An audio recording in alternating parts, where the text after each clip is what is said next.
औज़ुबिल्लाहिमिनश्शैतानिर्रजीम बिस्मिल्लाहिर्रहमानिर्रहीम। अस्सलाम वालेकुम नाज़रीन, मैं हूं चौधरी शहबाज रईं और आप देख रहे हैं कोहे नूर न्यूज़ डिजिटल। जो इशू सोशल मीडिया पे आजकल रेज़ हुआ है और हर सोशल मीडिया पे उसको वायरल किया जा रहा है, जो कि आई ट्रैवल के नाम से एक आईडी बनाई गई है। जिस तरह कि आपने पहले सुना, बजाज खान न्याजी जो न्याजी ट्रैवल के ऑनर हैं, उन्होंने बताया कि मेरे साथ ज़्यादती की गई है और किसी आला अफसर ने मेरे साथ कोई बातचीत या मेरी दादरसी नहीं की गई। हमारे साथ मौजूद हैं वसीम साबर, चीफ क्राइम रिपोर्टर है हमारे, और क्राइम पर बड़ी गहरी नज़र रखते हैं और इस मसले को भी उन्होंने लम्हा बलम्हा कवर भी किया और इस पे हमें अपडेट भी करते रहे। अस्सलाम वालेकुम वसीम। वालेकुम अस्सलाम जी। कैसे हैं? ठीक है, बिल्कुल ठीक ठाक। अच्छा वसीम, बताइएगा कि सोशल मीडिया जैसे ही आप ऑन करते हैं तो आपको ऑलमोस्ट पहले ही ये बजाज न्याजी और जो एक SHO रफ़ीउल्लाह खान साहब हैं, इनका मसला ज़ेर बहस नज़र आता है। ये क्या असल स्टोरी क्या है? वो कहते हैं कि मैं ठीक हूँ, ट्रैवल एजेंट कहते हैं मैं ठीक हूँ, मैंने पैसे दिए, वो कहते हैं मैंने पैसे लिए नहीं, वो कहते हैं मैं आई ट्रैवल पे इम्प्लीमेंट कर रहा हूँ, SHO साहब कहते हैं आई ट्रैवल पे इम्प्लीमेंट नहीं हो रहा। आप बताएं असल हकीकत क्या है? चोई साहब, आपका बहुत शुक्रिया, आपने मुझे प्रोग्राम में दावत दी। हमारे जो नाजरीन हमें देख रहे हैं, हमें सुन रहे हैं, मैं सबसे पहले बताता चलूँ कि सोशल मीडिया सच को झूठ और झूठ को सच बनाने में बड़ा माहिर होता है। बात इतनी होती नहीं जितनी फैला दी जाती है। दर हकीकत तो ये है, रफ़ीउल्लाह खान इंस्पेक्टर है, SHO शेराकोट तैनात है। इससे पहले वो रावी रोड थाने में भी तैनात था, शेराकोट थाने से पहले ये थाना नवाकोट में तैनात था। बात जहाँ से शुरू हुई वो भी मैं अपने नाजरीन को बता देता हूँ।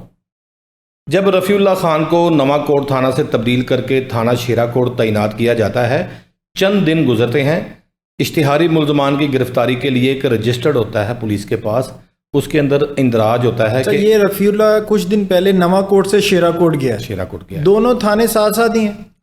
उसका रकबा अलग है लेकिन थोड़ा फ़र्क है, तकरीबन 3 से 4 किलोमीटर। ये जो अड्डा है न्याजी अड्डा, ये आप हमें बताएं कि नवाकोट में आता है कि शेराकोट में आता है? मैं बताता हूँ। जो न्याजी अड्डा है उसकी हदूद है शेराकोट पुलिस स्टेशन की, ठीक है। जो उसके दूसरी ऑपोजिट तरफ अड्डे बने हुए हैं वो शेराकोट की हदूद में आते हैं। जब आप यतीम खाना से बाबू साबू की जानिब जा रहे होते हैं तो जो सारी सड़क है टोटली ये लेफ्ट साइड पे आएगी थाना नवाकोट की, जो राइट साइड पे आएगी गाड़ी चलाते हुए जब दूसरी तरफ देखेंगे ये सारा इलाका आता है शेराकोट, जहाँ पे न्याजी अड्डा जिधर बना। न्याजी अड्डा बेसिकली है ही जो है वो शेराकोट में है।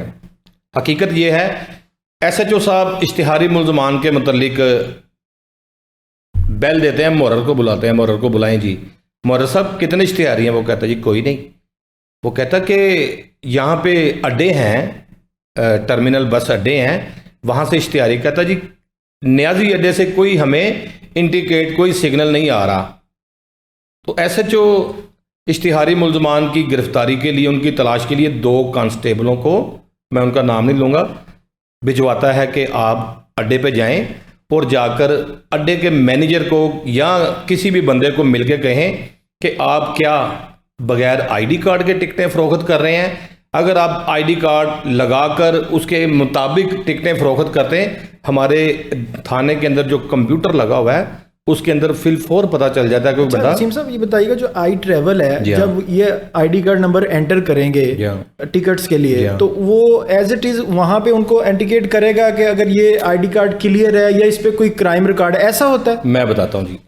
चोई साहब, CRO जब कोई बंदा पकड़ा जाता है उसका थंब लगता है, वो पुलिस रिकॉर्ड बन जाता है। बिल्कुल। उसका ID कार्ड लगता है, उसका रिकॉर्ड बन जाता है। फिर होता क्या है, जो आई ट्रैवल, सबसे पहले हम गुफ्तगू करें आई ट्रैवल के हवाले से, कि ट्रैवल आई जो है वो पाकिस्तान के तमाम अड्डों के ऊपर निस्ब किया गया है और उसका डायरेक्ट राब्ता IG पंजाब के ऑफिस के अंदर है और मुतलका थाने में भी।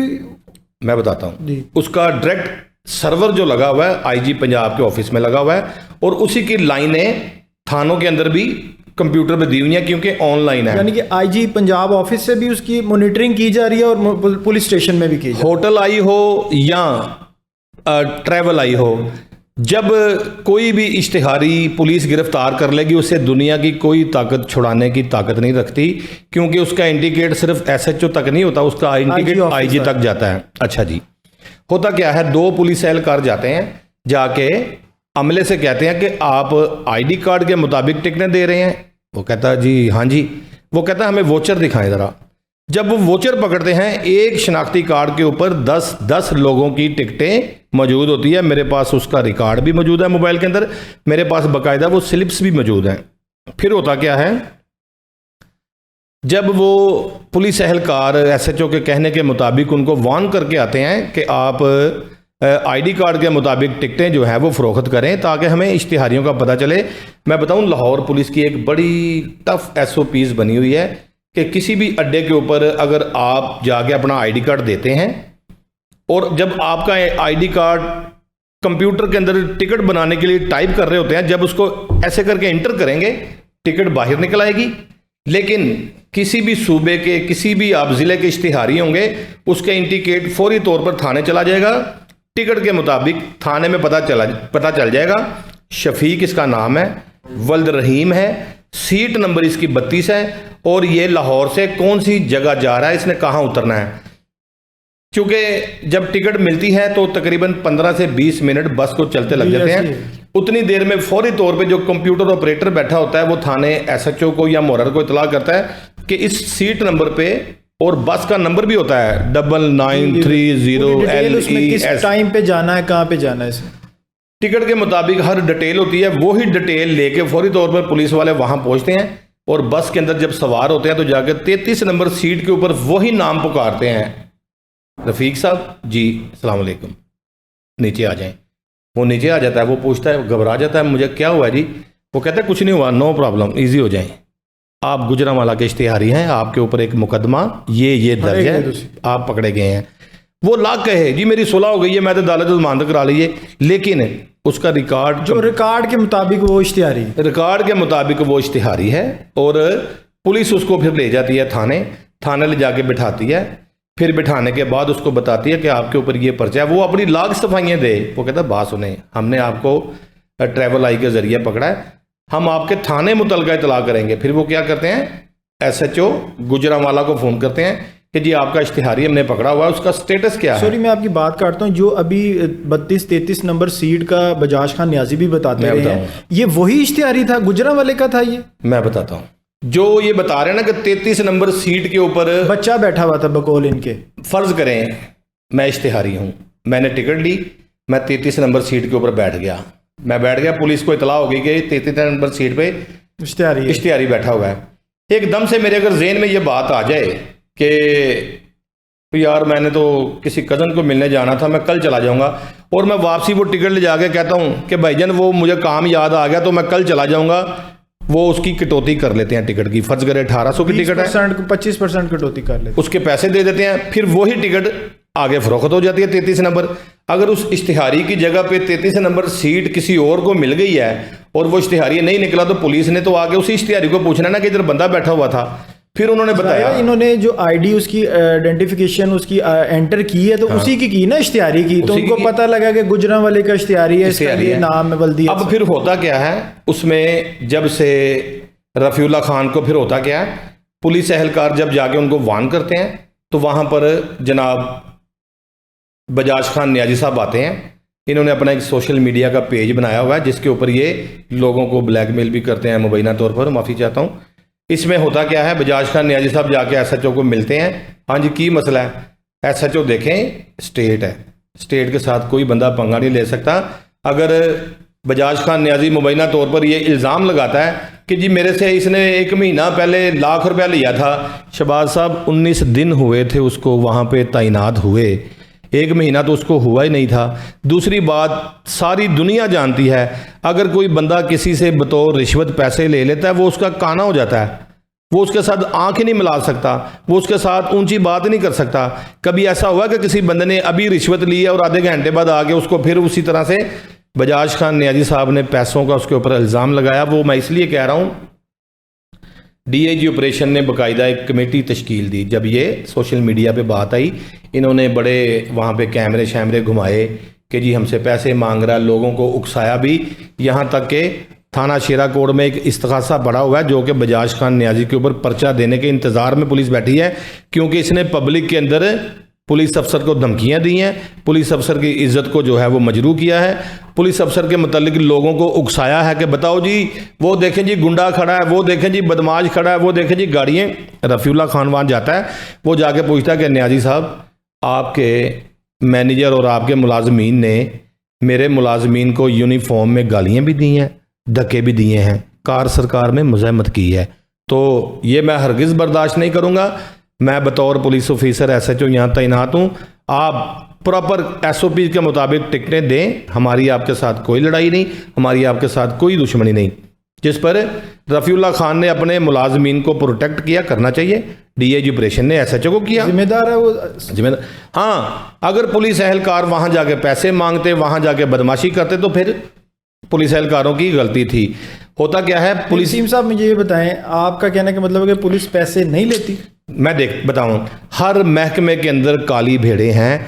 अगर कोई 10 लोग किसी महकमे के अंदर हैं, उनमें से कुछ 5 लोग जो हैं वो अच्छे हैं, काम करने वाले हैं, 5 लोग करप्ट हैं। कोई आप अदारा ले लें, किसी भी अदारे का आप नाम ले लें, हर महकमे के अंदर काली भेड़ें हैं। मैंने ऐसे पुलिस एहलकार भी देखे हैं, तलाशी के दौरान लोगों के पैसे नीचे फेंक लेते हैं और फेंकने के बाद उसको भगा देते हैं थप्पड़ मार के। आप समझते हैं कि SHO शिप बगैर पैसों के मंथलियों के काटी जा सकती है? देखें, जो मंथलियाँ होती हैं, मैं एक चीज़ आपको बताता हूँ, अगर मेरे अंदर कोई फॉल्ट होगा, उस फॉल्ट को छुपाने के लिए मैं किसी SHO को, किसी थानेदार को पैसे दूंगा? बिल्कुल ऐसा। मैं यही कहता हूँ, जब पुलिस एहलकार वहाँ अड्डे पे गए हैं, उनकी जाके बेइज्जती हुई यूनिफॉर्म में, उन्होंने वहाँ से फ़ोन SHO को किया, SHO वहाँ पहुँचा, तकरार हुई, वीडियो बनी, उसके बाद DIG ऑपरेशन के हवाले से कहा गया जी इसको ये करें वो करें। DIG ऑपरेशन ने उसकी एक इंक्वायरी बिठाई, बिठाने के बाद not guilty, mister Rafiullah Khan SHO inspector Sherakot not guilty, वो गिल्टी करार नहीं पाया गया, इसलिए वो मौजूद है। और जो बातें कर रहे थे बजाज खान न्याजी साहब कि DIG साहब बड़े पढ़े लिखे हैं, आप देखें आपके कहने के ऊपर अगर SHO को डिसमिस कर दें, SHO को सस्पेंड कर दें तो वो बड़े पढ़े लिखे हैं। इसका मकसद ये है कि DIG, अगर उसकी गलती थी, जिस तरह आपने बताया कि इस्तिखासा पड़ा है, आप समझते हैं कि इस्तिखासे पे भी इम्प्लीमेंट मुश्किल से होता है? जो मैं बता रहा हूँ कि इस्तिखासा थाना शेराकोट में पड़ा हुआ है, FIR क्यों नहीं हुई? उसके लिए DIG operation, SSP operation, SP Iqbal tone की इजाज़त SHO को मिलनी थी, तब जाके इसका ये पर्चा दर्ज होना था। इन्होंने मामलात को सुलझाने की कोशिश की है। और बाकायदा तौर पर मैं ये भी बताऊं, रफ़ीउल्लाह खान के पास नूर खान जो इसका भाई है बजाज खान न्याजी का, उसी दिन थाने में आता है।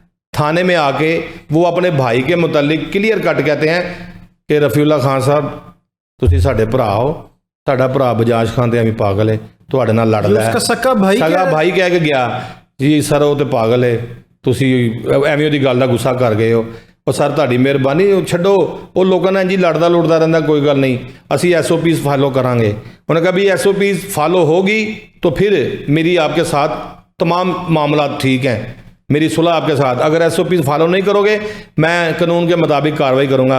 यार जिस दिन ये रफ़ीउल्लाह खान वहां जाता है और ये इसकी वीडियो बनाई जाती है, शोर शराबा मचाया जाता है, लोगों को उकसाया जाता है, उस दिन के बाद अब तक 22 बंदे पकड़ लिए इन्होंने।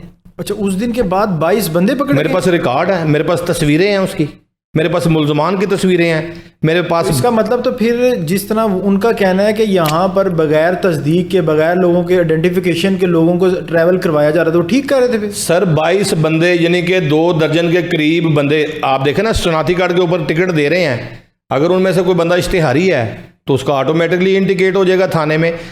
रफ़ीउल्लाह खान का सवाल यह है कि वसीम साहब, मेरी इस लड़ाई के बाद ही जब SOPs के मुताबिक टिकटें मिलना शुरू हुई हैं तो फिर इश्तिहारी कहाँ से निकल आए?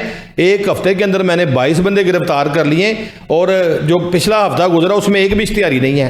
मैंने वहाँ जाके सख्ती की, फिर उन्होंने देखा कि शोर मच गया, अब इन्होंने टिकटें काटना शुरू कर दी। देखें मैं आपको एक बड़ी क्लियर बात बताऊँ, इश्तिहारी मुल्ज़मान चाहे वो मुर्गी चोरी का हो, चाहे वो बैंक डकैती का हो, चाहे वो बड़ा हो चाहे वो छोटा हो, इश्तिहारी होता है। उसमें होता क्या है, उसको पनाह देना भी जुर्म है, उसको ट्रैवल करवाना भी उसके ID कार्ड के बगैर जुर्म है, और उसको अपने घर में रखना भी। मैं कहता हूं कि कानून कहता है कि अगर आप इश्तिहारी मुल्ज़म को अपने घर में पनाह 10 मिनट के लिए दे के पानी भी पिलाओगे, आप भी उतने उसके गुनाहगार हैं, उतने जिम्मेदार हैं, उसमें जुर्म में शरीक हैं। तो अगर कोई बंदा आता है टिकट लेने के लिए, वो इश्तिहारी निकलता है, तो फिर ये बस टर्मिनल वालों को कोई तकलीफ नहीं होनी चाहिए। इनका तो कोई कंसर्न नहीं है कंसर्न नहीं है। सीट तो देखे ना, दुनिया बाहर खड़ी होती है, सीट नहीं मिल रही होती, तो वहां से अगर वो पुलिस नहीं किसी को लेगा, कोई और ले लेगा। लेकिन ये देखें, लाहौर में जब से होटल आई और ट्रैवल आई वजूद में आया ना, यकीन करें शहबाज साहब, पिंडी, गुजरांवाला, नारोवाल, फैसलाबाद, दीगर अजला से लाहौर में उकाड़ा के लोग वारदात करने आते हैं। नकब जनी 5-5 खरब रुपए की वारदातें इन्होंने की हैं, लोगों के घरों की खरबों की वारदातें की हैं, नकब जनी की वारदातें। 50-50 किलो सोना जो है वो लोगों का चोरी करके ले गए हैं। नकब जन जो होते हैं, लोगों के घरों की सेफ अलमारियां जो है वो तोड़ के करोड़ों रुपए, अरबों रुपए निकाल के ले गए हैं, पर्चे हुए हैं बाकायदा। और कहाँ से ही आते हैं? पैदल तो नहीं आते। एक बंदा जब वारदात करने के लिए अपनी पैंट के अंदर पिस्टल लगाता है, फैसलाबाद से लाहौर पैदल तो नहीं आता, किसी ना किसी गाड़ी में सफ़र तो करता है ना। जब वो गाड़ी में सफ़र करता है, लापरवाही, गफलत बरती जाती है, उसका शनाख्ती कार्ड इस्तेमाल नहीं किया जाता, तब जाके वो लाहौर पहुंचता है। होता क्या है, जब ये यहाँ से वो वारदात करता है, वो न्याजी अड्डे से, मेरा टारगेट न्याजी अड्डा नहीं है, नॉट ना, मेरा टारगेट जो है वो कोई दीगर अड्डे हैं। मेरे कहने का मकसद ये है कि किसी भी अड्डे के ऊपर जब लाहौर में कोई वारदात होती है तो गाड़ियों का इस्तेमाल किया जाता है, और जब उस बंदे का आईडी कार्ड इस्तेमाल किया जाएगा तो उसको पता चल जाएगा, माल समेत वहीं से पकड़ा जाएगा। आपने पहले भी हमें बताया था कि ये जो चोर डकैत होते हैं, ये पर्सनल जो कन्वेंस है वो यूज़ नहीं करते, इसी तरह ट्रैवल करते हैं बसों में। उनके लिए आना आसान है, सामान लेके जाना आसान है, वेपन लेके आना आसान। Sir, IG Punjab doctor Usman Anwar ने सूबे पंजाब के मुख्तलिफ जगहों पर नाके लगाए हैं। जब ये बसों में बैठ के जाते हैं तो पुलिस वाला सिर्फ चढ़ के सामान चेक करता है या देखता है, तो उसके बाद गाड़ी को भिजवा देते हैं। लेकिन जो एसओपी बनाई गई है ना होटल आई की, आप जाएं होटल के अंदर जाके ऐसे आईडी कार्ड दें, वो आपका इंदराज करेगा। उसी वक्त मुतलका थाने की पुलिस, ऐसे हुआ पिछले दिनों, किला गुजर सिंह पुलिस को एक इन्फॉर्मेशन मिली है, यहाँ पे एक मुकामी होटल के अंदर इश्तिहारी था कराची का, 10 मिनट में वहाँ गए हैं। वो कहता 2 लाख ले लो, 4 लाख ले लो, 5 लाख ले लो। ऐसे चौके ने कहा ना भाई, तू कराची जाएगा जहाँ का तो इश्तिहारी है, क्योंकि वो आईजी ऑफिस तक सारी इंफॉर्मेशन पहुँच गई है, वो छोड़ ही नहीं सकते। होता क्या, फिर टिकट के ऊपर इश्तिहारी को पकड़ा जाता है। अब 22 मैन ये कहते हैं जी वो बच्चों को टिकटें देनी है, वो खवातीन को शनाख्ती कार्ड मांग रहे हैं। चौधरी साहब, 1500 खवातीन कोट लखपत जेल में बंद हैं, जिन्होंने डकैतियाँ की हैं, जिन्होंने लिफ्ट लेने के बहाने लोगों की गाड़ियाँ छीनी हैं। होता ये है कि एक अंधेरे के अंदर बुरखा पहन के नकाब करके खातून खुश अखलाक खड़ी हो जाती हैं, लोग देख के ब्रेक लगाते हैं, लिफ्ट लेने के बहाने बैठती है, जहां वो उतरना होता है वहां पे पहले से लोग मौजूद होते हैं, गन पॉइंट पे गाड़ी छीनते हैं, 7 बंदे को भी ले जाते हैं। ये सारी बात हमें समझ आ गई, नाजरीन को समझ है। आखिर में सिर्फ ये बताएं कि जो इस्तखासा होता है, एक आम आदमी अगर वो वन वे भी जा रहा होता है, किसी वार्डन के साथ उसी वक्त पर्चा हो जाता है, उसी वक्त पर्चा हो जाता है, उसी वक्त। तो इन पे जो है FIR नहीं होगी, इस्तखासा पे FIR देनी इतनी मुश्किल है कि आज इतने दिन गुजरने के बाद भी FIR हमारे मुताबिक जिस दिन रफीउल्लाह खान को कहा गया था ना रिश्वतखोर फलान, इसके ऊपर तोहमतें लगाई गई थी, देखें हम इसको तोहमतें कहेंगे। हमें कोई वीडियो मसूल हो रफीउल्लाह खान की पैसे लेने की, हम इसे कहेंगे ये राशि है, उसने राशि का भी लफ्ज़ इस्तेमाल किया था। हम उसे कहेंगे करप्ट है, उसने करप्ट का भी लफ्ज़ इस्तेमाल किया था। ये सिर्फ ज़ुबानी बातें हैं। अब मैं कहूँगा जी ये बजाज खान न्याजी के पास जो इतनी सारी बसें हैं, ये कराची एक बैंक लुट गया था, सारे उन पैसों की ली गई है, ये मेरी ज़ुबान ही है, मैंने अपने पास से ही कहा है, ऐसी कोई बात नहीं है, मेरे पास इसका कोई एविडेंस नहीं है। बजाज खान न्याजी साहब से आपने अभी बात की, आप हलफन कहते हैं, हलफन कि आपने उसको पैसे दिए हैं, वो कहता नहीं नहीं मैं तो हलफ नहीं इस गल से देंगा। आप ईमानी कहते हैं, कहता नहीं नहीं मैं इस बात में ईमान में तो नहीं लेके आऊँगा रफीउल्लाह खान के। मैं सिर्फ ये बात कहता हूँ, एक बंदा इल्ज़ाम इस बात का लगाता है कि जी मेरे से लाख रुपया रिश्वत ले गया है, भाई महीने बाद पैसे पुलिस लेती है। मैं कहता हूँ लाहौर में बहुत सारे अफसर लेते हैं, एक बंदे को लगे 15-16 दिन हुए हैं, तुम कहते हो महीना पहले मेरे से पैसे ले गया। 1 महीना पहले तो वो थाना नवा कोट में था, शेरा कोट में था ही नहीं, और तुम्हारा अड्डा शेरा कोट में है, तुमने किस बात के पैसे दे दिए? FIR हो रही है या इसको रद्दी की टोकरी में रद्द कर दिया जाए? नहीं नहीं नहीं नहीं, ये पर्चा होना ही होना है, चाहे इस पर्चे को देने के बाद FIR को सील कर दें, किसी को ना बताएं, इसका पर्चा होना ही होना है। मैं कहता हूं कि DIG ऑपरेशन को चाहिए था पहले दिन जब ये गुफ्तगू हुई थी, कोई कानून से बालातर नहीं है। बजाज खान न्याजी के पास 50 बसें होंगी, 100 बसें होंगी, 500 बसें होंगी, लेकिन वो इमरान खान से ज़्यादा पैसे वाला नहीं होगा, नवाज़ शरीफ से ज़्यादा पैसे वाला नहीं होगा, जो लोग जेल में बड़े बासर बैठे हुए हैं उनसे ज़्यादा अमीर तरीन ताकतवर नहीं हैं, उन लोगों के ऊपर भी पर्चे हुए हैं, वो भी गिरफ्तार हुए हैं, वो भी जेलें काट रहे हैं। तो लेकिन बजाज खान नियाज़ी ने अगर पुलिस को ललकारा था, बुरा भला कहा था, इसके ऊपर फौरी पर्चा होना चाहिए। ना सिर्फ मैं कहता हूं कि 186 353 लगाने के बजाय जो पुलिस एहलकारों के साथ बदअखलाकी की गई पब्लिक मजमे के अंदर, उसकी वीडियो मौजूद है, लोगों को इकट्ठा किया जा रहा है, डराओ धमधमा राशि जा रहा है, वो देखो, ये देखें पुलिस जो है वो हमारी जान माल इज्जत की हिफाजत करती है। तो इसका कतई मकसद नहीं है, मामला दोनों ही दोनों ही। लाहौर के अगर 84 पुलिस स्टेशन है, आधे एसएचओ पैसे लेते हैं, आधे एसएचओ पैसे नहीं लेते, कुछ का तरीका कार अलग है, कुछ नगद ले लेते हैं, कुछ गिफ्ट की सूरत में ले लेते हैं, कुछ ऐसे भी एसएचओ मौजूद हैं जो कहते हैं जी मैं पैसे नहीं लेता। मैं आसम हमीद की बात करता हूँ, डीएजी ऑपरेशन भी उसकी जो है वो कहता है कि जी मेरे एसएचओ, मैं लाहौर में मुझे 25 साल हो गए सहाफत में, जितने लाहौर के एसएचओ तैनात हैं सब उस वक्त टीएसआई थे, और मुझे उंगलियों पे पता कौन कौन बंदा कब एएसआई था, कब सब इंस्पेक्टर था, किस होटल से कितने पैसे आते हैं, किस मसाज सेंटर से कितने पैसे आते हैं, एसएचओ लगने के लिए किसको पैसे दिए जाते हैं और लगने के अंदर कितना वक्त दिया जाता है। मेरे पास ऐसे ऐसी चीज़ें भी मौजूद हैं जिनके मुताबिक मुझे पता है। फिर किसी दिन डिस्कस करेंगे। आखिर में एफआईआर का बताएं, एफआईआर होगी या नहीं होगी, कि गरीब के लिए और कानून है, मालदार के लिए और कानून है। कानून की अगर बात करें, अगर कानून सब के लिए एक होता तो बजाज खान नियाज़ी अंदर होता, उसी वक्त पर्चा हुआ होता। इसलिए इन्होंने बड़े घर से फ़ोन करवाया कराची से कि चलो कोई बात नहीं, ये आपके खिलाफ अब पोस्टर नहीं लगाएगा, इसके ऊपर पर्चा ना देना, तब जाके इस मामले को ठंडा किया गया है। लेकिन इसके बावजूद भी आइंदा चंद दिनों में दोबारा पुलिस अफसरान इस चीज़ को लेकर सर जोड़ेंगे। अगर ये पर्चा बजाज खान नियाज़ी के ऊपर नहीं हुआ ना, तो इसकी ज़ुबान की वजह से नहीं हुआ, उसके बाद ये खामोश हो गया था। इसने उसके बाद कोई वीडियो ऐसी लगाई नहीं है, कोई ऐसी बात नहीं की। इसने डीआईजी ऑपरेशन को भी आड़े हाथ लिया था। डीआईजी ऑपरेशन ने बड़ा वाज़ेह कहा था जी मैंने इंक्वायरी करा ली है और मेरी इंक्वायरी के मुताबिक जो है वो रफ़ीउल्लाह ने पैसे नहीं लिए। रफ़ीउल्लाह सारी दुनिया से पैसे लेता होगा, इसकी हम कसम नहीं देते, लेकिन उसने बजाज खान नियाज़ी से पैसे नहीं लिए। बिल्कुल नाजरीन, प्रोग्राम आपने देखा, बजाज खान नियाज़ी की बातें आपने सुनी, उनका कहना था जो इल्ज़ामात लगाए गए थे वो भी आपने सुने। वसीम साबर चीफ क्राइम रिपोर्टर है हमारे, इनकी बातें सुनी। रफ़ीउल्लाह खान साहब ने आना था लेकिन किसी अहम मीटिंग की वजह से वो तशरीफ़ नहीं ला सके। प्रोग्राम का फीडबैक दीजिएगा। मिलते हैं अगले प्रोग्राम के साथ। अल्लाह हाफ़िज़।